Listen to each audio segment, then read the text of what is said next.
사람 운명과 인연은 참 신비로운 것 같아요. 인연이라는 말이 불교 용어라는 걸 아시나요? 인과 연을 아울러 사람들 사이에 맺어지는 관계를 의미하는 말이에요. 원래 돌고 돌아서 만날 사람은 반드시 만나게 되어 있다고 믿습니다. 저도 그런 일이 있어서 이야기해 보려고 해요. 한때는 지우고 싶었던, 끊어내고 싶었던 인연이었을까요? 다시 한번 운명처럼 만나게 된 그 이야기를 여러분께 소개하겠습니다. 저는 제 나이 16살 때 우리 엄마가 돌아가셨어요. 제가 초등학교 저학년 시절에 친아버지께서 지병으로 인해 세상을 떠나셨는데 우리 친정엄마가 온갖 어려움을 당하면서도 고생하시며 저를 키워주셨어요. 정말 소중한 존재였죠. 영양할머니야 그러니까 수민이 엄마. 솔직히 말하면 아직 젊은 그분이란 말이 어울릴 만큼 아름다우신 분이시죠. 다시 한번 자리여도 알아볼 만큼 매력적이실 테니까요. 그래서 얘기인데 제 친척 중에 아이가 없는 분이 계신다면 그 집에 수민이 양녀를 보내고 그 집에 수민이 엄마는 새로운 시작을 하기 편한 것 같다고 생각해요. 다른 사람의 자녀를 키우는 것은 어렵다는 걸 알기에 내가 수민이 엄마를 생각해서 이야기하는 거야? 감사한 말씀하지만 나는 우리 수민이를 나 홀로 난집에 버리고 살아갈 수 없어. 나는 수민이와 함께 평온하게 살아갈 거야. 내가 너무 소중해서 그래? 아직 젊은 나이에 아이를 기르면 힘든 것 알아. 충분히 재혼할 만한 외모와 나이를 갖고 있어서 더욱 답답하고 솔직하게 말하면 수민이 때문에 짐처럼 느껴져. 그래도 생각이 있으면 말해줘. 우리 친척네 집은 좋은 편이고 아들을 더 낳기는 힘들지만 수민이 엄마와 친한 사이라서 이런 제한이 있는 거야. 동네 사람들은 우리 엄마의 마음을 이해하지 못할 거야. 저를 입양해서 키워주시고 사랑으로 가득 안아주시던 엄마께서는 우리가 결코 헤어질 일이 없을 것이라고 안심시켜 주셨어요. 한 가지만을 바라보며 살아오던 우리 엄마가 재혼을 한다는 이야기를 16살 나이에 조심스레 전해주셨는데 엄마를 위해서는 너무나 좋은 일이라고 생각하면서도 한편으로는 이상한 느낌이 들었어요. 저에게는 돌아가신 아버지만이 아버지였는데 다른 사람이 아버지 자리에 올라온다는 게 마음에 썩 들었다고 해야 할까요? 엄마를 위해서 축하를 해주어야 할 것 같긴 한데 16살이라는 나이에는 아직 사춘기를 겪고 있기 때문에 진심으로 축하해 줄 수 없었어요. 물론 지금 돌이켜 생각해보면 엄마 역시 여자이고 자기 자신의 삶이 있었던 것을 알고 지금까지 나에게만 매여 살아왔다는 점을 깨닫게 되었지만요. 선뜻 잘 됐다고 말을 못 해주겠다라고 생각합니다. 당연히 엄마의 미래를 축하해주고 엄마의 사랑을 지지해주어야 한다고 생각하지만 그는 현재 크고 난 뒤에 하는 말이며 당시에는 실은 마음이 더 컸습니다. 아버지라는 기쁨이 한편의 존재는 했지만 제 아버지가 아니었기 때문에 잘 지내지 못할 것 같다는 두려움도 존재했었습니다. 이 말입니다. 처음에 재혼을 한다는 이야기를 들었을 때 아무 생각 없이 축하했지만 시간이 지날수록 새 가족에 대한 두려움도 생겼고 이건 아니다 싶은 생각이 들기 시작했어요. 16살부터 19살까지 3년 동안 새 가족에 적응하려고 했지만 결국 적응하지 못했습니다. 제가 혼자 타인으로만 느껴지는 것 같았습니다. 다들 한 몸처럼 어우러쳤는데요. 행복해 보이시는데 저는 박대기 일량하다가 외톨이 된 기분이었습니다. 저만 물에 섞이지 못한 기름처럼 느껴졌어요. 결국 재혼 가정에서 버티지 못하고 새 가족과 불행한 일이 생기면서 집을 나와 가출을 하게 되었습니다. 이것은 정말로 진심으로 참혹한 일이었지만 10대 시절의 어리석음과 패기가 탔던 것이었죠. 그 집에서 숨을 쉬는 것조차 힘들고 지쳤기 때문에 짐을 싸고 가출했어요. 그 당시에는 그렇게 가출하는 소년들이 많았는데 그것은 사회적 문제로까지 됐었죠. 컴백홈이라는 노래가 나오던 시기였고 그런 시절이었습니다. 저도 그렇게 가출한 걸 후회하면서도 우기로 가출을 해버렸어요. 현재 돌아가서 다시 그 시절을 살아본다면 그런 행동은 하지 않았을 텐데요. 우리 엄마마저도 상처받을 만큼의 행동을 했네요. 일어났던 일이라서 가출했던 그 후에는 다시 그 집으로 돌아갈 수 없는 상황이었죠. 학교도 안 다니고 있는 요즘에 그 시절에는 청소년 쉼터 같은 곳이 어디 있었을까요? 제일 먼저 붙잡히면 안 된다는 생각에 다른 동네로 버스를 타고 정처 없이 떠났는데 몸을 둘 곳이 없어서 아주 작은 양로원에 들어가서 자게 되었어요. 어머니, 누구세요? 소녀 딸인가요? 할머님 찾으러 오셨나요? 노인들이 몇 명이 모여있는 공간에 어린아이가 들어오니까 참 신기했어요. 정말 미안한데 여기 며칠만 지내면 되나요? 할머님들의 물건에는 손대지 않고 화장실만 사용할게요. 여기 구석에서 자도 돼요? 양로원이라는 곳은 작은 마을에 있는 공간인데 훔칠 만한 것은 뭐가 있을까요? 아니었어요. 따뜻한 온돌방에 화장실만 딸려 있었거든요. 제가 애처롭게 이야기를 해서 그런 건 아니면 정말 사람 몇 명 없는 동네 작은 공간이라 그런 건지 할머니들께서는 제 사정을 묻고 따지지도 않으시고 그렇게 하라 말씀을 해주셨어요. 이 어린애가 얼마나 급한 사정이 있었으면 집을 떠나와 이겠어? 뉴스에서는 가을 청소년들이 문제라고도 하지만 집안이 제대로 굴러가면 애들이 왜 가르지? 그러냐고 그냥 며칠만 지내다가 간다고 하니 그러라고 해. 아유 놓친 애들만 있는 곳에 어린애 하나 있으니까 하기도 살아나는 것 같고 좋긴 한데. 그래도 학교는 가봐야 하는 거 아니냐? 학교는 졸업을 해야지. 아유 냅도 인생인데 나중에도 공부할 수 있는 방법은 어딘가 한두 가지가 있어요. 이런 거 저런 거 다 해보면서 고생을 해봐야 해요. 철도를 들고 하는 거야? 여기 이거를 누르면 온돌이 들어오니까 밤에는 문을 꼭 잠그고 뜨끈하게 자야 감기에 걸리지 않아요. 우리가 하트를 칠 때 사용한 모포는 좀 더럽긴 하지만 덮고 싶다는 마음에는 문제가 없어요. 제가 할머님들의 배려로 학교에 가지 않고 양로원에서 지내면서 점심에는 할머니들이 준비해온 도시락을 먹으면서 지냈고 저녁에는 다이어트를 위해 굶는 생각으로 버텨왔어요. 가끔씩 제가 굶고 있다는 걸 알고 계시는 할머님께서 음식을 주기도 하셨고요. 하트를 치면서 딴 돈으로 500원을 주시면 나가서 떡볶이를 먹기도 했었죠. 그렇게 며칠을 버티니까 할머님들께서 이제 슬슬 집에 돌아가라고 잔소리를 하셨고 전 더 이상 이렇게 지내면 안 된다는 생각에요. 주어진 기숙사는 공장인 사람들도 있었다. 들어가 보려고 알아보는 것을 시작했어요. 파주라는 동네에는 그런 기숙사가 많다고 해서 찾아갔는데 제가 아직 미성년자라서 안 된다고 하더라고요. 저 정말 일을 열심히 할 수 있어요. 그만두지도 않고 어떻게든 버틸 테니까 제 좀 써주시면 안 될까요? 제 근성은 정말 대단하거든요. 부탁드릴 건데 이곳에서 월급을 받으려면 주민등록증 등 여러 등록을 해야 하는데 미성년자는 법적으로 받을 수 없다고 하니까 다른 곳을 찾기로 하세요. 어쩔 수 없이 찾아온 찜질방에서 하루 자야겠다 생각하고 가니까 그곳에서 야간 아르바이트를 해야겠다고 생각했어요. 구하고 있더라도 주간에는 찜질방 수면실에서 자면서 생활을 해도 된다는 말에 더는 볼 것 없이 바로 거기서 아르바이트를 시작했어요. 사실 그때는 남의 돈을 훔치는 경우가 흔했고 제가 가출 청소년이라는 것이 들통났기 때문에 임금을 제대로 받지 못했지만 낮 시간에는 찜질방 구석에서 틈틈이 공부까지 하면서 검정고시도 준비했어요. 찜질방에서 법적으로 성인이 될 때까지 일했고 나이가 되자마자 기숙 공장에 들어가서 일을 하면서 돈을 모았어요. 정말 힘들어서 죽고 싶다는 생각을 한 적이 한두 번이 아니었지만 저는 버텨내고 끝까지 버텨냈어요. 오랜 시간을 버텨가면서 살아왔는데 이렇게 집으로 다시 돌아갈 수는 없었어요. 돌아가 봐야 할 것도 없었다고요? 똑같은 일들이 반복될 것임을 알고 있었어요. 가출이라는 것이 한 번이나 어렵지 두 번이나 어려울 것이라고 생각했어요.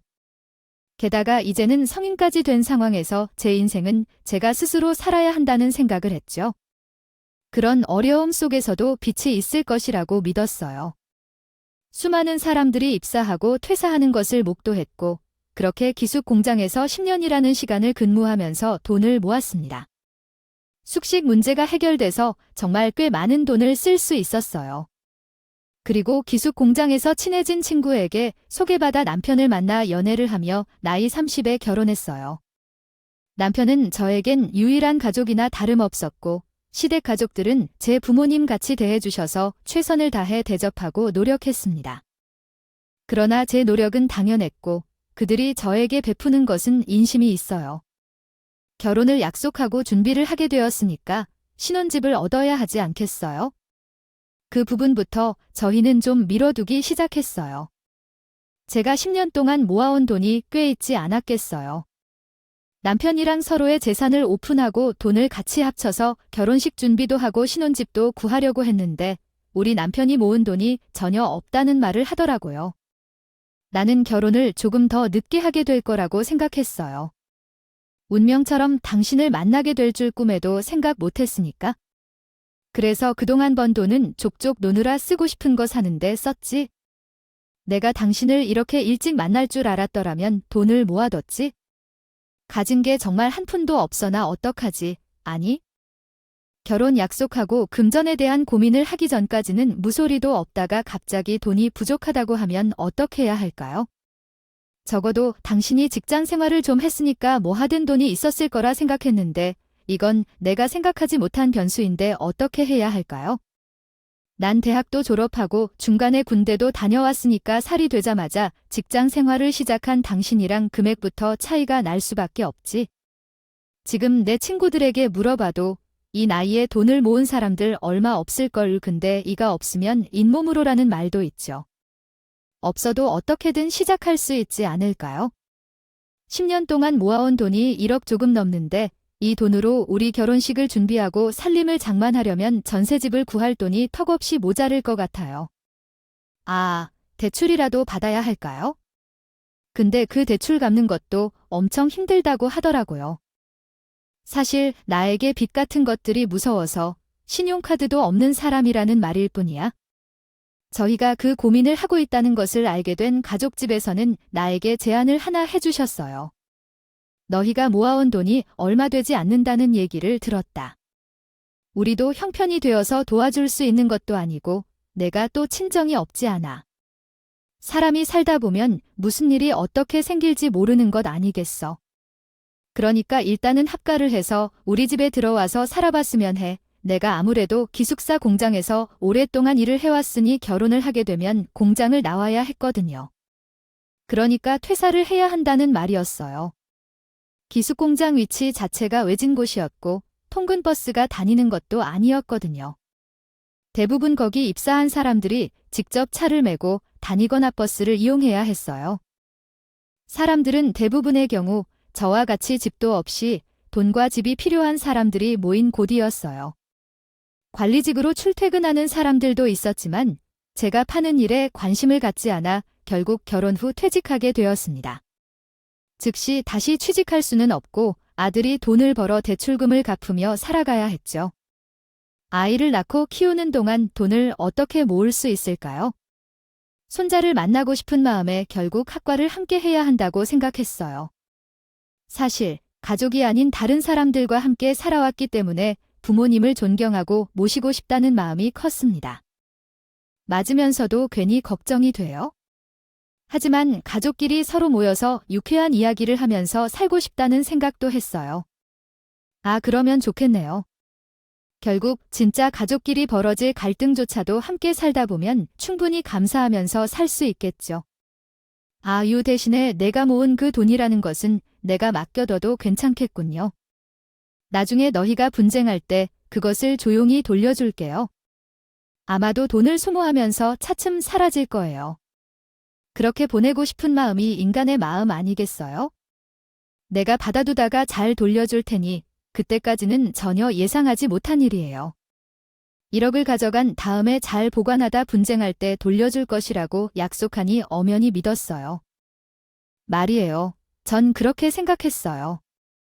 시어머니가 받아 챙겨 먹지 않을까 싶긴 했지만 사실 그 정도는 혈가사는 비용이라고 생각할 수 있다고 여겼어요.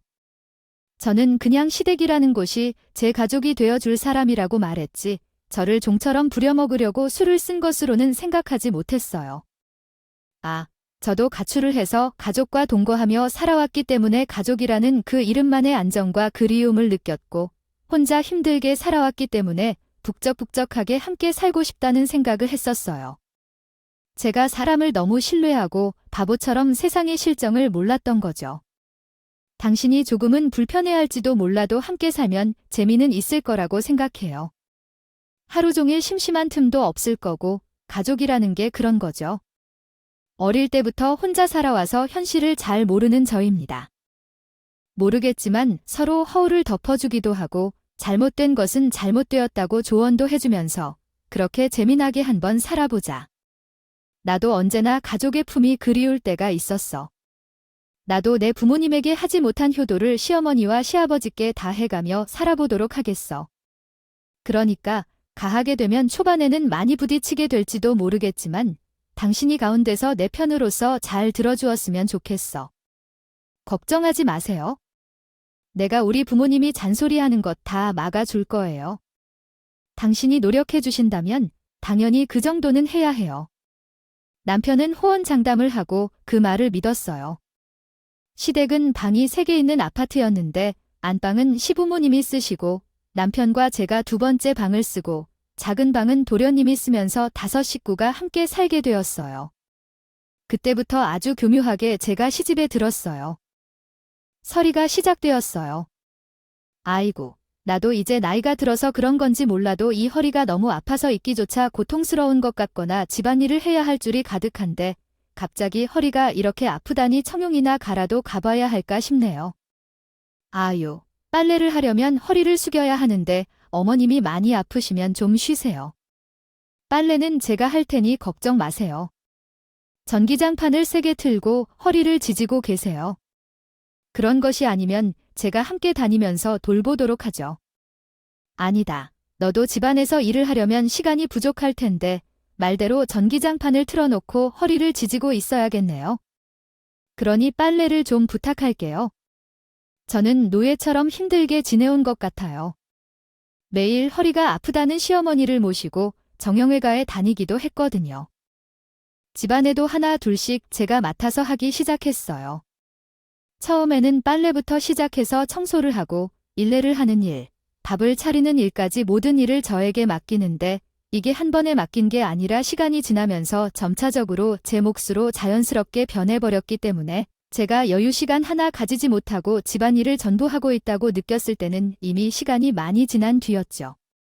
처음에는 그저 함께 살고 있으니까 이 정도는 내가 할 수 있지 하고 생각을 했었는데 시어머니는 점점 저를 부려먹은 거죠. 아이고야, 오늘은 무릎이 왜 또 이렇게 말썽인지 모르겠다. 어제 친구들을 만난다고 나가서는 너무 무리를 했나 해요. 오늘은 내가 화장실 청소를 하려고 마음을 먹었는데 도무지 몸이 안 따라주는구나.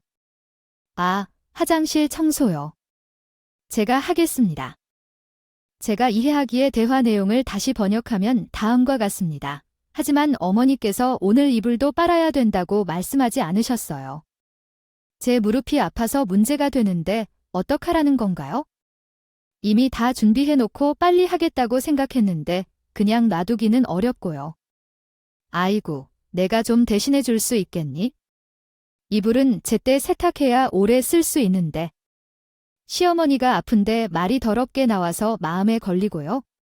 어떻게 그렇게 싫다고 말을 할 수 있겠어요?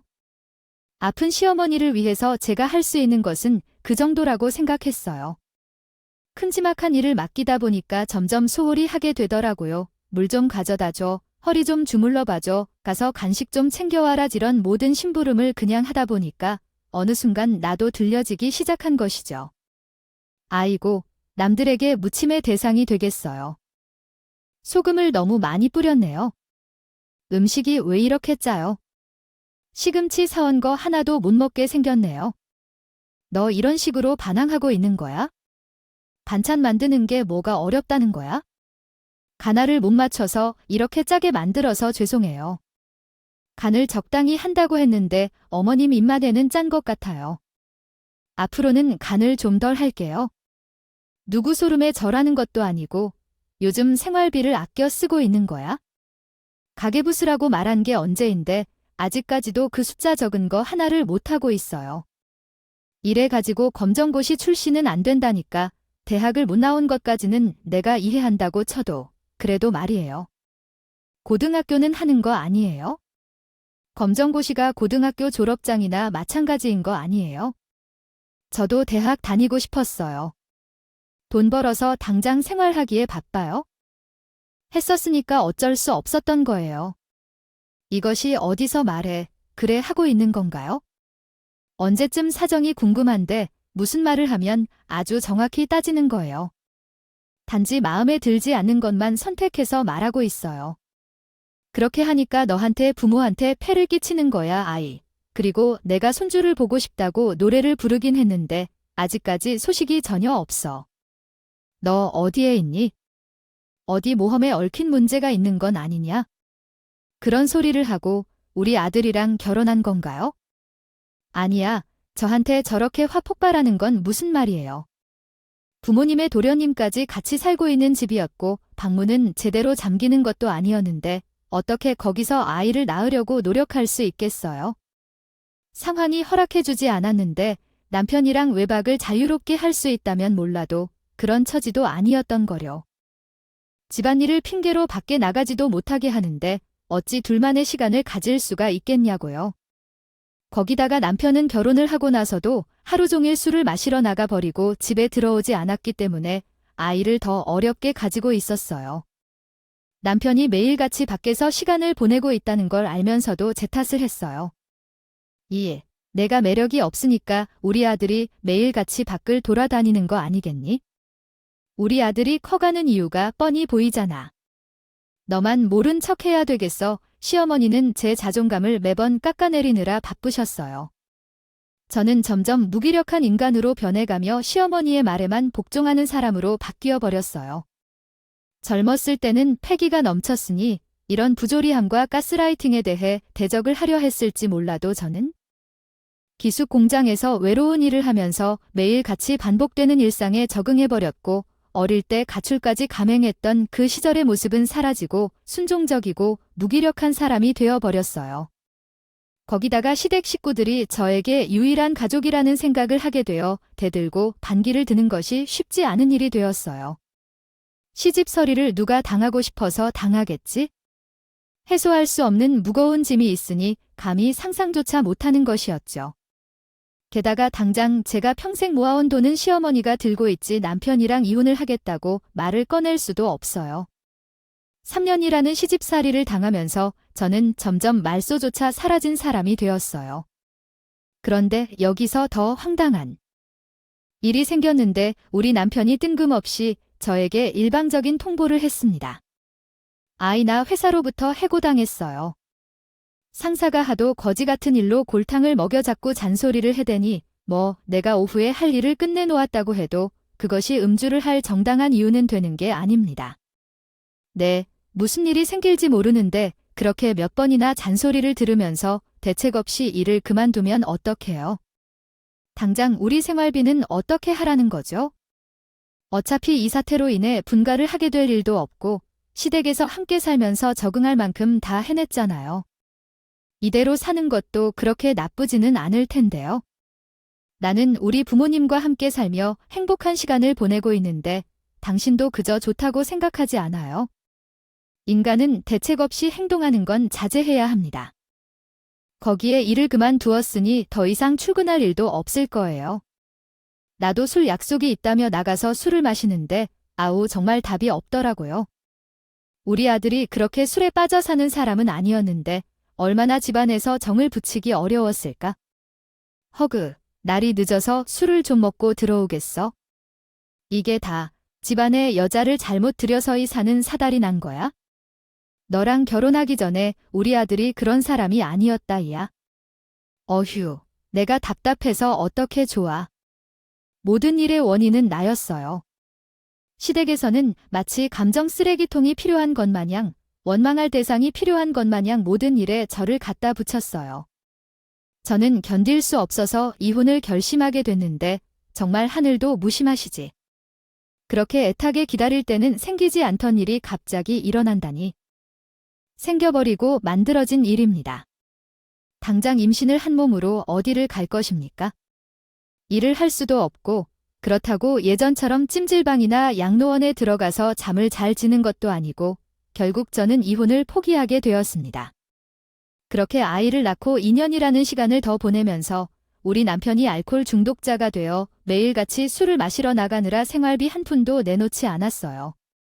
심지어 우리 아이를 한 번 제대로 안아준 적도 없을 정도였습니다. 시어머니의 잔소리는 점점 더 늘어가고 너는 도대체 우리 집안에서 뭘 알아오는지 모르겠다. 아이를 키우는 비용까지 전부 내고 있으니 우리 집안에서 발생하는 집안일은 모조리 내가 다 맡도록 해라. 공짜로 먹이고 재우고 있는데 그 정도는 해야 하는 거 아니야? 아니, 어떻게 된 일인지요? 며느리도 그렇고 우리 아들도 그렇습니다. 애 분유값 하나를 벌어올 생각을 안 해 전 정말 식모 다름 없었어요. 아이를 키우면서 시부모님 비를 맞춰가며 도련님의 속내를 빨래까지 제가 제 손으로 다 직접 해야 했거든요. 그렇게 하지 않으면 아이가 먹을 분유값조차 제때 주지 않았기 때문에 저는 어쩔 수 없이 식모 일하라 해야 했어요. 아이를 굶길 수가 없으니 전 집에서 하루 종일 시댁의 노예로 살아야 했는데 아이가 어린이집에 다닐 수 있게 되자 저도 생각을 고쳐 먹게 되더라고요. 아이를 보내놓고 일을 하면 되지 않을까? 아주 작은 쪽방에서 아이랑 같이 생활을 하다 보면 돈을 모을 수 있지 않을까? 제가 공장에서 일을 해봤으니까 가능할 거라는 생각이 들어서 시어머니에게 1억을 돌려달라고 했습니다. 어머님, 저는 이제는 버티기 힘들어요. 제게 가져가신 1억 원을 분할해서 돌려주신다고 약속하셨잖아요. 그 돈을 돌려주세요. 이동안 쌓아둔 이자도 어머님이 가져가신다 해도 원금이라도 반드시 돌려주십시오. 제가 평생 모은 돈이니까요. 부탁드립니다. 아이 예봐, 너무 기가 막힌 말씀이세요. 그동안 당신 가족의 생활비로 다 썼겠죠. 우리가 돈을 보태주면서 너희의 생활비를 지원해준 것이라 생각하는 겁니다. 양심이 없네. 너희가 돈을 쓰면서 먹고 자는 걸 보며 그 돈을 다 썼어요. 다시 말해서 시어머니는 제 돈으로 생활비를 주고 저를 속이고 있었던 겁니다. 정말 하늘이 무너지는 듯한 기분이었어요. 제 돈인데 시어머니에게 빌빌거리며 받아야 했다는 게 믿기지 않았어요. 그 1억 원을 전부 돌려주세요. 썼다는 것이 믿기지 않았어요. 저는 울면서 소란을 일으켰죠. 아이, 어떻게 저한테 한마디 말도 없이 그 돈을 다 썼다고 할 수 있어요? 그동안 그렇게 차분히 내내해온 척하셨으면 제 돈이었다는 거예요. 아저씨, 어떻게 말해야 할지 모르겠네요. 제 돈을 돌려달라니까요. 제가 10년 동안 공장에서 일하면서 모은 돈을 내놓으라니까요. 소리쳐도 제 울분을 듣는 남편은 손찌검을 하더라고요. 저는 그때 이 집을 어떻게든 빠져나가겠다 마음을 굳혔어요.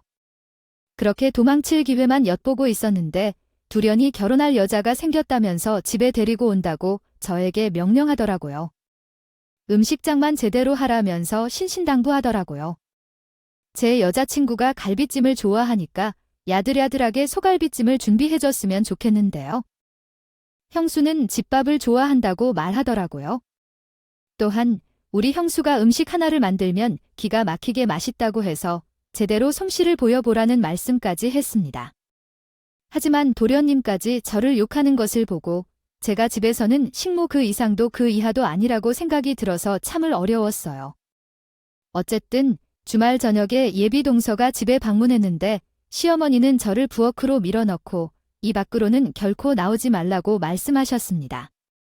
그래도 손님의 예의를 갖추어야 하는데 저 또한 사람이니까요. 예비 동사를 인사하기 위해서는 밖으로 나가야 할 텐데 부엌에서 대기하는 것도 아니고 이 집은 식구인 가정이라서 안에서 나오지 말라는 말씀에 충분히 당황했습니다. 주제에 따라 어떤 인사를 할지 그것은 누가 미리 아는 것이 아닌가요? 우리 예비 며느리가 어떤 사람인지 알고서 그런 말씀을 하신 거죠. 이유 없이 왜 저에게 그런 말씀을 하실까요? 빵빵한 집 딸이신가 봐요. 사돈이 뭐 국회의원이라도 되대요. 그러면 저는 인사도 해야 되는 거예요? 이게 말하는 싸가지 마라. 예비 며느리가 글쎄 의사다 의사네 주제에 비빌 주제가 되는 줄 알아요. 아이 괜히 집안을 망신시키지 말고 얌전히 있어.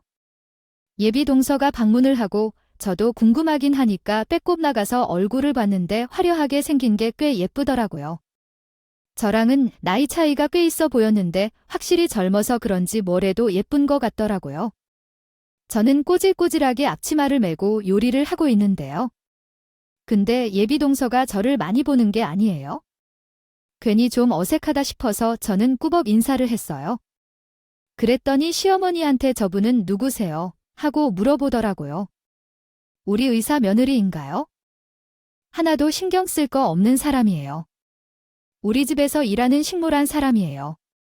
며느리는 집안일에 신경 쓸 필요가 없어요. 내가 우리 집에서 일하는 그 식모를 보내줄 테니까 바깥일이나 열심히 하면 돼요. 필요하면 언제든지 불러도 되니까 알겠죠? 얼른 가서 우리 집 식모가 만든 음식 한번 먹어봐요. 맛있으면 내가 매번 반찬 해다 주라고 할 테니까요. 시어머니가 깔깔거리면서 말할 때는 제가 그 자리에서 발끈해 무슨 말을 할 수가 없었어요. 당장에 집을 나가서 생활할 방법도 없었고 저한테 돈이 있는 것도 아니고 아이까지 있는데 제가 뭘 할 수 있겠어요? 시어머니 말에 기분이 듣고 저는 우리 아이와 저까지 집에서 쫓겨난다면 아무것도 할 수 없잖아요. 엄청나게 무기력한 상태였고요. 속이 이상하고 마음속으로 쌍욕을 퍼부어도 저 인간들 앞에서는 한마디도 못하는 제가 너무 싫고 초라하다고 느꼈어요. 방으로 들어가서 아이를 붙잡고 엉엉 울었어요. 그들은 제가 만든 갈비를 맛있게 처먹고 화기하게 담소를 나누더라고요. 예비 동거자가 인사를 다 나누고 집에 왔더니 시어머니가 저를 칭찬하더라고 해요. 아유, 예군뱅이도 구르는 재주가 있다고. 갈비찜이 정말 맛있었어요. 우리 둘째가 결혼하면 가끔 둘째네 집에 갈비찜 좀 해주겠다고 해. 내가 너를 식물 한 소위 했으니까 집안일도 잘 도와주는 거 잊지 말고. 정말 기가 막혀서 저는 대꾸하지 않았어요. 그날 밤부터 매일같이 집구석을 탈출하는 꿈을 꾸며 계획을 짜기 시작했어요. 며칠이 지나자 예비 동거자가 인사를 전하러 왔으니서 상견례를 해야 할 것 같네요. 준비를 해야 하지 않겠어요. 분명히 도련님이랑 시부모님이랑 상견례에 대한 이야기를 하는 걸 들었거든요. 근데 저한테는 상견례에 대한 말을 하나도 안 해주는 거예요. 근데 어머님이 이제 도련님도 상견례를 해야 할 날이 다가오고 있어요. 언제 하려고 하는 건지 어디서 하는지도 알려주셔야 저도 준비를 할 텐데요. 내가 왜 준비를 하냐라고 말이야. 아, 너는 우리 집 식물과 소개를 했는데 말이야. 내가 삼내 자리에 나타나면 누가 봐도 이상하지 않겠니? 그날은 그냥 집에서 얌전히 쉬어라. 그날은 특별히 집안일을 안 해도 될 테니까 아무것도 하지 말고 집에 있어. 아무리 저를 가족이라 생각하지 않는다고 해도 아니 이건 아니지 않나라는 생각이 들었어요. 제가 남편이랑 결혼해서 같이 산 시간이 있는데 상내 자리에 제가 들어가지 않는다니 화가 났어요. 일단 말씀하실까 모듬님이 오히려 대화할 땐 없었지요. 하지만 엿도 계속 있을 필요 없으니 쓸데없는 방해를 하는 거 아니지요. 누가 어디서 무엇을 하는지 지켜볼 필요 없어요. 결국 그것들이 알았다고 생각하겠지만 굳이 알아내고 그 자리에 달려가야겠다고 마음먹은 건 남편과 이혼하고 새로 시작하기 위해서예요. 저는 신부를 위해 가정사에서 경고하는 것과 결혼해서 제 마음이 편할 거라고 생각했기 때문에 굳이 상견례에 대해 안다는 사실을 묵묵히 참고 있었다가 어찌하여 아이를 갖고 찾아갔을 때 입구에서 시어머니가 저를 보고 깜짝 놀랐어요. 그 표정이 너무나도 냉담해서 아직도 생생하게 기억이 나요. 엄마야, 아니 내가 여기서 왜 왔니? 당장 집에 돌아가야 돼. 내가 분명히 집안일을 계속해야 해. 거리에 쌓아둔 산더미처럼 왔는데 내가 감히 그것을 무시하고 여기에 왔어. 어머님이 오늘은 집안일을 쉬어도 된다고 하셨잖아. 그리고 어머님, 저도 가족이니까 자리에 못 올 이유가 뭐가 있어? 저를 빼놓고 상견례는 것도 이상해. 어차피 나중에는 다 들키게 될 텐데 오늘 들키냐, 나중에 될까? 뭐가 다른가요? 시어머니가 저를 밀쳐내면서 집에 가라고 소리치는데 아, 누가 다가와서는 아니, 사돈, 여기서 뭐 하세요? 무슨 일이야? 하는 거지요. 저 시어머니의 머리가 동시에 돌아갔어. 예비 동서와 안사돈이 보였는데 여기서 충격적인 반전이 일어나게 됐어. 아, 정말 인연이란 게 어떻게 이렇게 이어질 수 있는지 너무 놀라운 일이야. 아이고, 안 씻고 오셨군요. 아, 아유, 저희 집에서 키우는 식물인데 여기까지 쫓아왔지 뭐예요. 비싼 밥을 좀 같이 먹고 싶다는데 한 거 같아서 꾸짖고 있어요. 사람이 못돼 먹어서 그런지 이렇게 하나하나 알려줘야 알아차리라고. 근데 제가 우리 엄마를 왜 못 알아보겠어요? 예비 동서에 엄마 안 싸더니 바로 제 친정 엄마였어요. 그러니까 거의 20년 만에 만나는 우리 엄마예요. 아니, 이게 말이 되는 일이에요. 어떻게 우리 엄마를 여기서 딱 만나는지, 친정엄마도 저를 한눈에 알아보고는 다리에 힘이 풀렸는지 주저앉았고, 예비 동서가 나의 손을 잡더니 울먹거리고. 어쩐지, 지난번에 잠깐 봤는데 이상하게 날이 어두워졌어. 언니 맞지? 언니, 내가 미안해 언니. 여러분도 이게 어떻게 된 일인지요? 쉽지 않지요. 이야기를 하려면 제가 가출하기 전 엄마가 저를 재우고 계실 때 집안 과거 이야기를 해야 합니다. 우리 엄마가 재혼한 새 아빠에게는 딸이 하나 있었어요. 저랑은 6살 차이가 나는 여자아이였는데 초등학교 3학년에 올라간다고 했었죠. 제가 16살이었고 팔자에도 없는 어린 여동생이 생긴다고 하니 저는 이 아이를 어떻게 대해야 할지 조금 막막한 마음이 들었어요. 아무튼 엄마는 새 아빠와 제식은 따로 올리지 않는다고 하셨고 새로운 가족이 생기면 잘 부탁한다고 말씀하셨어요. 엄마는 친구도 별로 없었고 돌아가신 아버지와 아등바등 사느라 연락하고 지내는 사람도 없었거든요. 가족이라고 해봐도 딸인 저뿐이 있고요.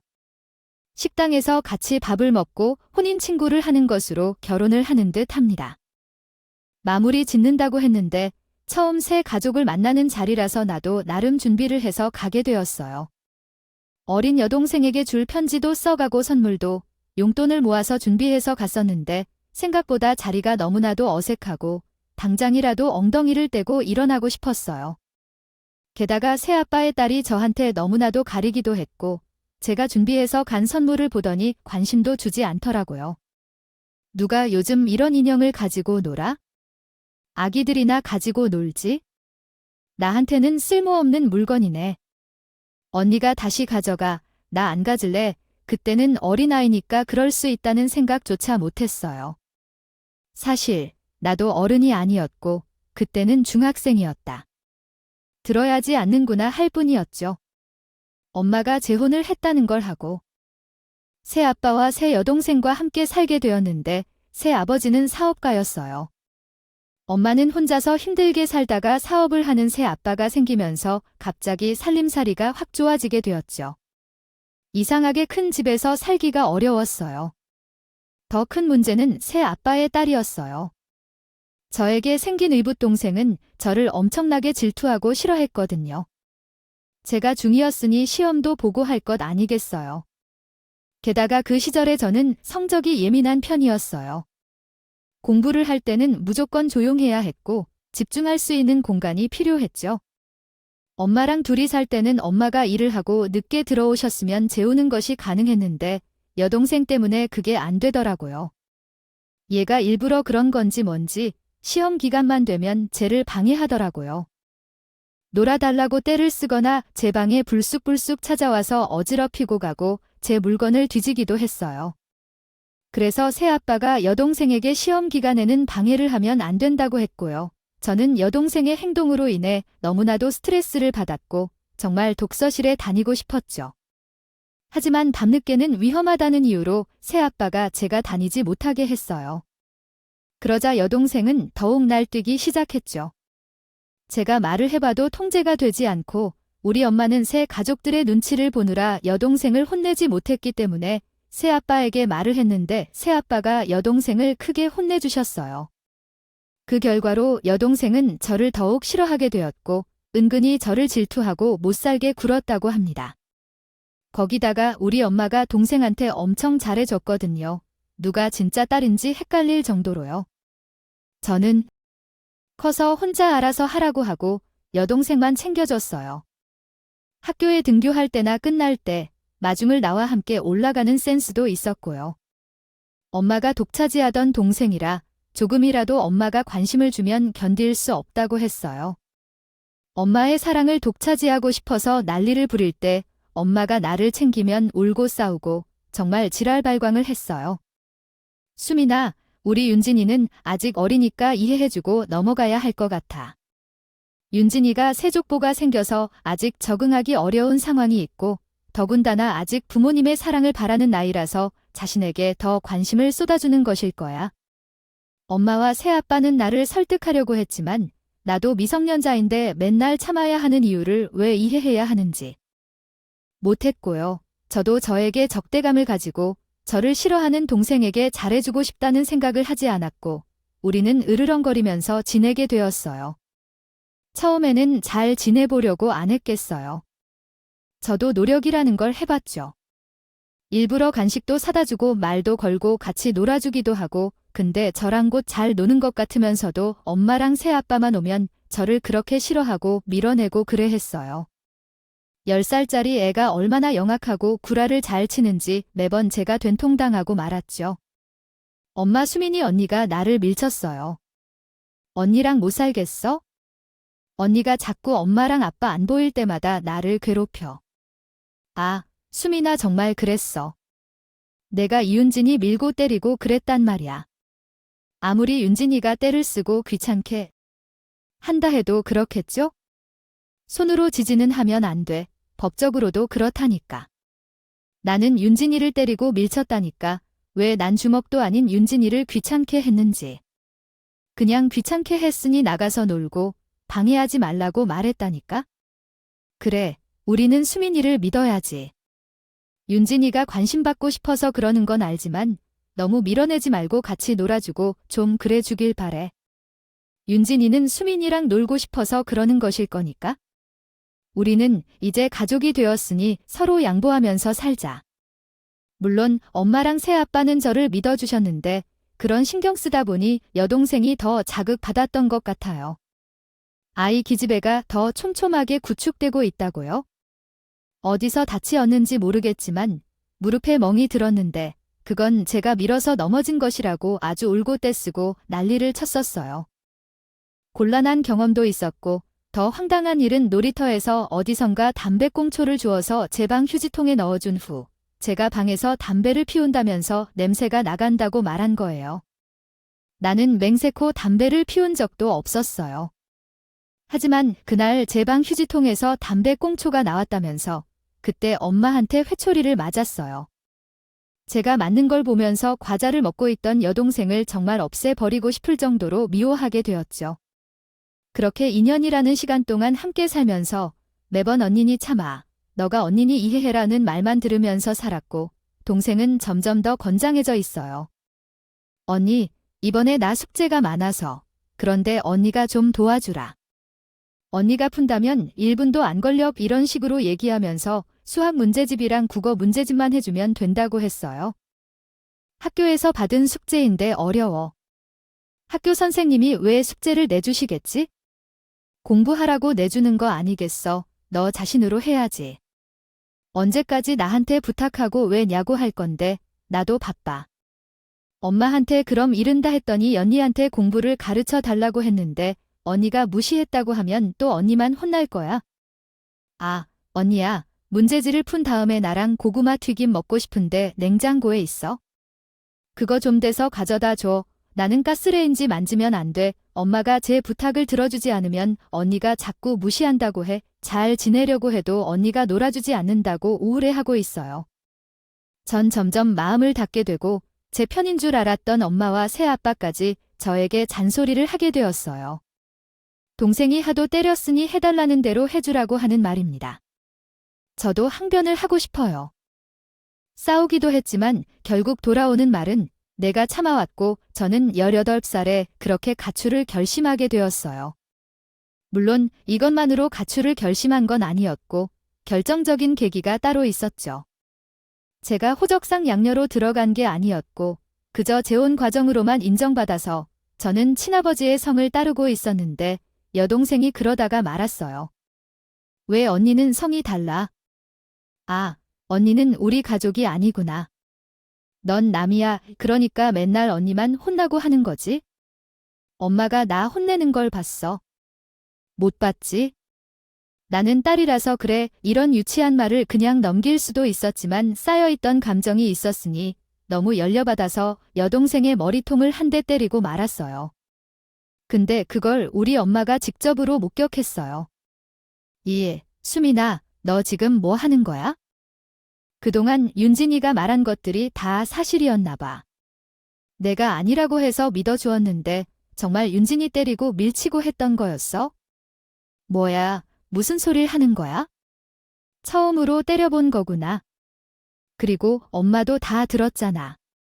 나에게 성이 다르다고 우리 가족이 아니라는데 이걸 어떻게 참아야 하지? 어차피 얘가 그냥 하는 말이잖아. 내가 안 놀아주고 무시하니까 윤진이가 속상해서 한 말이고 내가 이해해야 해. 윤진이는 아직 어린 아이잖아. 12살이고 뭐가 어렵게? 엄마 나 12살 때는 엄마 일하러 나가면서 혼자 라면 끓여 먹고 집을 지켰어.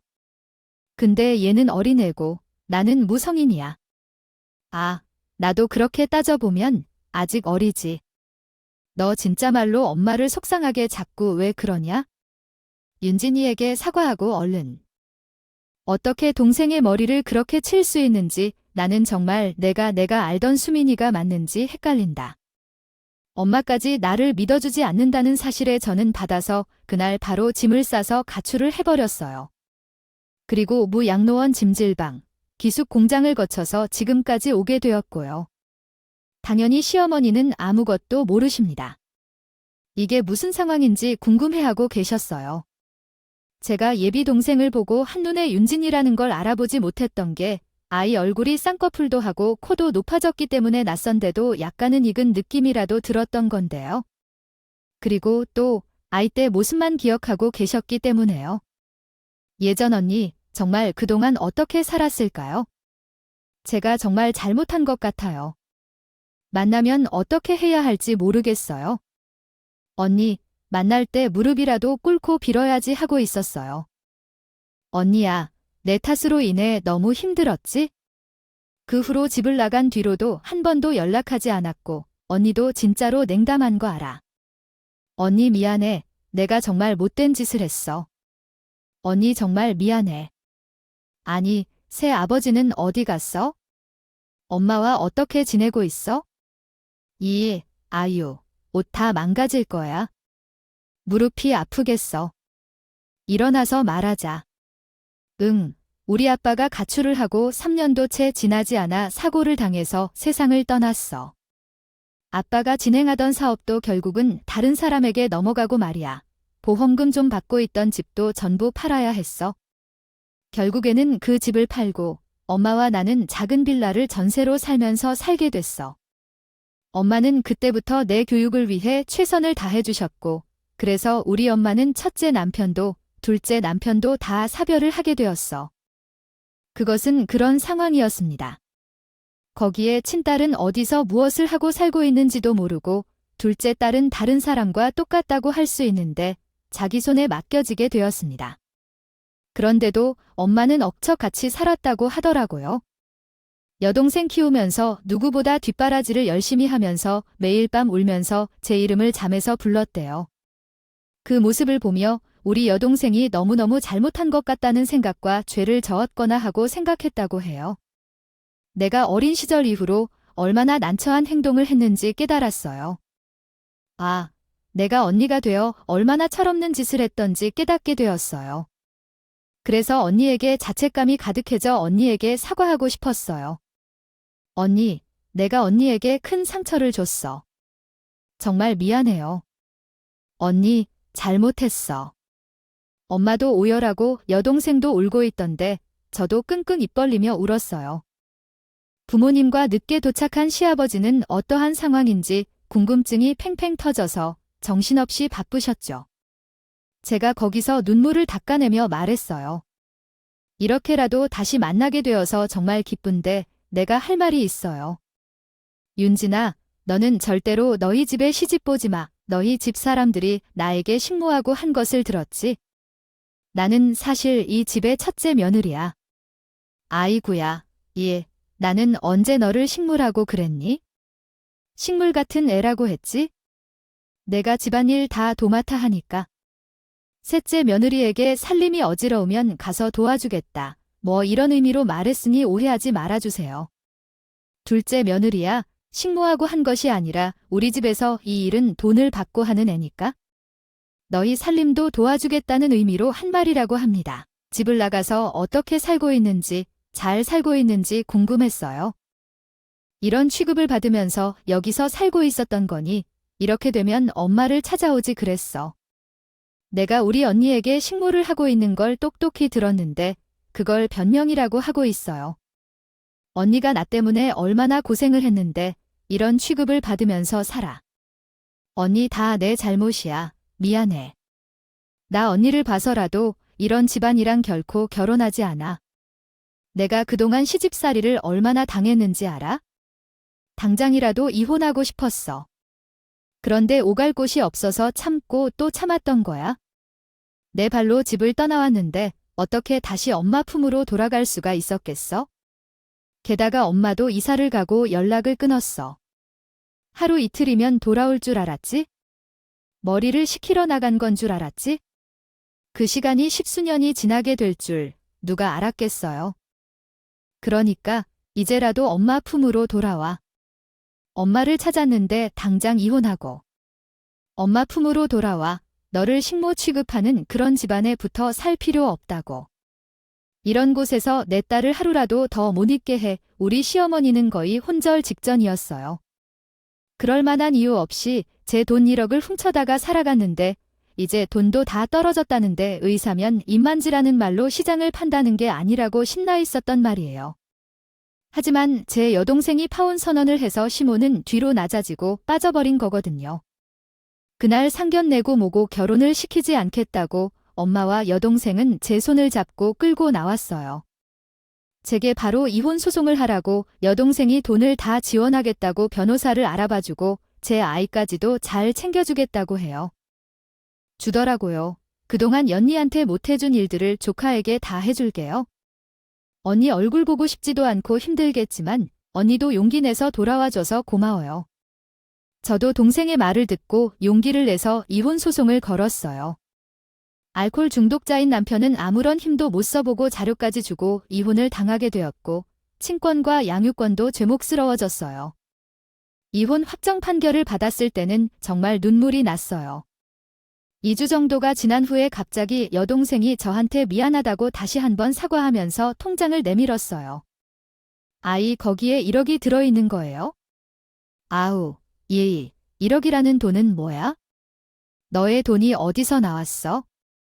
내가 그 집에 찾아가서 가져왔어. 언니가 1억을 준다고 하길래 1억을 주면 다시 결혼을 생각해 보겠다고 했어요. 아직 그 일을 사랑한다고 거짓 연기를 한 적이 있었지만 그 돈에 미친 가족들 사이에서 용기를 내어 어떻게든 1억을 가져왔나 모르겠지만 나에게 줬어. 나중에 무슨 문제가 생기면 어떻게 할 건지 묻던 그들이 그냥 벗어나지 않으면 어떻게 해야 할지, 그럼에도 불구하고 경찰 신고를 하면 되지 않을까 싶다.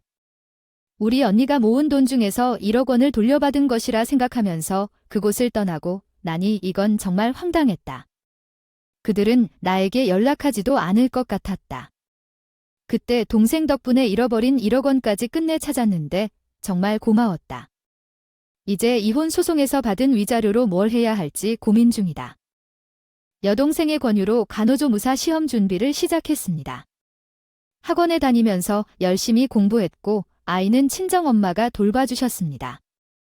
몇 개월 동안 코피를 쏟으며 공부한 결과 자격증을 당당히 취득했고 동생이 일하는 병원에 자리가 생겨서 다음 주부터 거기서 일하기로 했습니다. 나이를 먹어서 그런지 지난날의 어려움이 싹 사라지는 것 같습니다. 모두 얼마나 많은 고통을 겪었을까요? 아직 마음도 충분히 어려운 나이지만 우리는 언제든지 다시 일어서서 삶을 즐길 수 있을 것이라고 생각하고 있습니다. 아이를 키우면서 열심히 살다 보면 좋은 인연이 찾아올지도 모르겠습니다. 우리 가족, 혹은 우리 아이와 함께 행복하게 사는 것을 목표로 하겠습니다. 앞으로의 저의 밝은 미래를 응원해 주시기를 부탁드립니다. 안녕히 가세요. 안녕하세요. 무엇을 도와드릴까요?